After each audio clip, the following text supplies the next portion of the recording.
Hello बच्चों, चलिए प्रश्न को पढ़ते हैं। यौगिक ए गर्म करने पर रंगहीन गैस तथा एक अवशेष देता है। अवशेष को जल में घोलने पर बी प्राप्त होता है और बी के जलीय विलयन में CO2 अधिकता में प्रवाहित करने पर सी बनता है, जिसे ठोस के रूप में पृथक कर दिया जाता है। ठोस सी को गर्म करने पर पुनः ए देता है। तो हमारा यौगिक है ये CO2 है।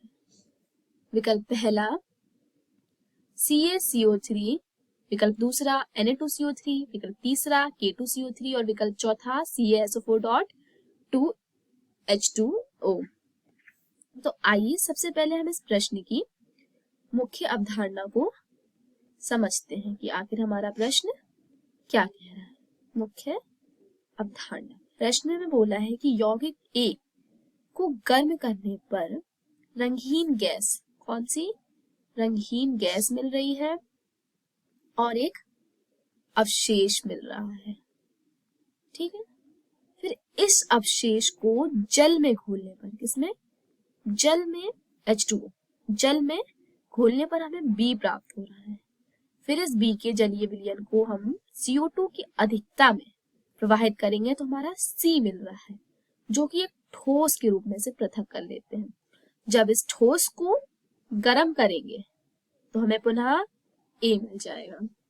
तो हम बता दें, जो कार्बोनेट होते हैं इनको जब गर्म करते हैं तो हमें गैस मिलती है, क्या, CO2 के फॉर्म में। तो हमारा ये CaSO4 कैल्शियम सल्फेट डेकाहाइड्रेट है। जब हम इसको गर्म करेंगे तो हमें जिप्सम मिलेगा, कोई गैस नहीं मिलेगी। तो हमारा पहले ही विकल्प चौथा नहीं होगा। और जो Na2O3 सोडियम कार्बोनेट है, ये जल में विलय होता है, इसी वजह से गर्म करने पर ये टूटेगा नहीं और ना हमें ये गैस देगा, इसी वजह से विकल्प दूसरा भी नहीं होगा। तो आइए हम विकल्प पहले को देखते हैं।